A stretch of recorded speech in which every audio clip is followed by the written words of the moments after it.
Hi, good morning. ഞാൻ ഷാജൻ തുണ്ടത്തിലാണ്, ഷെറിക്സ് ആയുർവേദിക്സിൽ നിന്ന്. ഇന്നും വളരെ സന്തോഷത്തോടു കൂടിയുള്ള ഒരു ദിവസമാണ്. സാറേ പറഞ്ഞിട്ട് ഷെറിക്സ് വന്നിട്ട് എത്ര ദിവസമായി? 26 ദിവസം. വരുമ്പോൾ ഉള്ള അവസ്ഥയൊന്ന് വിവരിക്കാമോ? പൊരിച്ചിലുണ്ടായിരുന്നു, പോലെ വരുമ്പോൾ പൊടിഞ്ഞു പൊരിഞ്ഞ അളവ് വരുന്നു. അപ്പോൾ അതെല്ലാം മാറി തൊലി സാധാ തൊലിയാവുന്നുണ്ട്. ചൊറിച്ചിലില്ല. വരുമ്പോ ചൊറിച്ചിലുണ്ടായിരുന്നല്ലേ? ചൊറിച്ചിലും മുതുകൊക്കെ ഭയങ്കര ചൊറിച്ചിലായിരുന്നു, സഹിക്കാൻ വയ്യായിരുന്നു. ഉറക്കമില്ലായിരുന്നല്ലോ. ഇപ്പൊ ഉറക്കം എങ്ങനെയുണ്ട്? ഉറക്കം കുഴപ്പമില്ല. ഉറക്കം കുഴപ്പമില്ല. എന്തൊക്കെയാ സംഭവിച്ചത് പറഞ്ഞോട്ട്? കൈ നീരായിരുന്നു, ജോയിന്റ് എല്ലാം പെയിനായിരുന്നു. ജോയിന്റ് പെയിൻ കുറഞ്ഞു മാറി. ഇവിടെ വരുമ്പോ നടക്കാൻ പോലും പ്രയാസപ്പെട്ടാവുന്നു. ഇപ്പൊ ചെറിയൊരു വേദനയുള്ളൂ, കുടലിൽ തിരിക്കാൻ. കഴുത്തിന് മാത്രമേ ഉള്ളൂ ഇപ്പൊ ആ ഒരു പ്രയാസമുള്ളൂ അല്ലേ? ബാക്കിയെല്ലാം ക്ലിയർ ആയി. അങ്ങോട്ട് തിരിഞ്ഞാട്ട് ചെറിയൊരു വേദന മാത്രമേ ഉള്ളൂ. എന്നാലും പഴയതിനെക്കാട്ടി പൊക്കാൻ പറ്റുന്നുണ്ട്. രണ്ട് കൈയോടെ ഒന്ന് പൊക്കി കാണിച്ചാട്ട്. ഓക്കെ,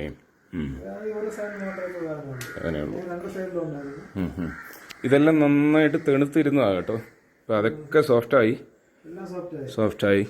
കാലൊന്ന് കാണിച്ചേ സാറേ. എത്ര വയസ്സായിരുന്നു? 56 വയസ്സ്. പുറത്തായിരുന്നു അല്ലേ? റീസെയിലായിരുന്നു. അവിടെ വെച്ചേ ഉണ്ടോ ഇത്? ഒന്ന് തിരിഞ്ഞു നിന്നാട്ടെ സാറേ. ഓക്കെ, കാലൊക്കെ നമ്മൾ ഉദ്ദേശിച്ചതിനെക്കാട്ടി നേരത്തെ 32 വർഷമായി അല്ലേ? 18 വയസ്സിൽ വന്നതാ. എന്ന് മുതലാ ഈ വേദന ഉണ്ടായി തുടങ്ങിയത്? വേദന ഉണ്ടായി തുടങ്ങിയത് ഇത് കൂടുതലായി ഞാൻ നാട്ടിൽ വന്ന് കയ്യിലെ നീര് വന്ന്, ജോയിന്റ് ഒക്കെ നീര് വന്ന് മെഡിക്കൽ കോളേജിൽ കിടന്നായിരുന്നു 1.5 മാസം വരെ. അതാ തുടക്കം ഓവറായിട്ട് വന്നത്. ഇത് കഴിഞ്ഞ് പിന്നെ കുറഞ്ഞിട്ടേ ഇല്ല. മാറി കുറയും കൂടിയും ഇംഗ്ലീഷ് മരുന്ന് തന്നെ. ഇപ്പൊ നമ്മൾ 26 ദിവസമേ ആയുള്ളൂ ഇല്ലേ? 26 ദിവസം കൊണ്ട് വേദന നിങ്ങൾ അന്ന് ഇതിലെ വരുമ്പോൾ നടന്നു വരാൻ തന്നെ പ്രയാസമായിരുന്നു. ഇപ്പൊ നിങ്ങൾ നന്നായിട്ട് നടക്കുന്നുണ്ട്. പെടലിക്ക് മാത്രം ഒരു ചെറിയ പ്രശ്നമുണ്ട്. അതും ഈ പറഞ്ഞ സമയങ്ങൾക്കകത്ത് തന്നെ മാറിക്കോളും. നിങ്ങളുടെ അനുഭവത്തിൽ ഷെറിക്സിൽ വന്നത് അതിനെക്കുറിച്ചൊന്ന് പറയാമോ? എങ്ങനെയാ ഷെറിക്സിൽ എത്തിയേ?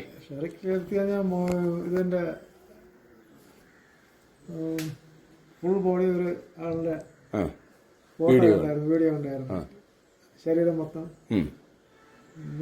പുള്ളിയുടെ പേര് മറന്നുപോയി.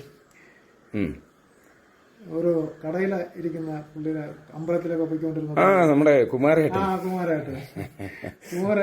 ഫോട്ടോ കണ്ടാ ഞാൻ സാറിനെ വിളിക്കുന്നത്. കുമാരേട്ടൻ ശരീരം മുഴുവൻ ഉണ്ടായിരുന്നു. അതായത് കൃഷ്ണമണി ഒഴികെ ബാക്കി സകല സ്ഥലത്തും ഉണ്ടായിരുന്നു. ഈ പറഞ്ഞതിന്റെ കൂട്ട് ഭയങ്കര പെയിനായിരുന്നു. തെങ്ങുകയറ്റ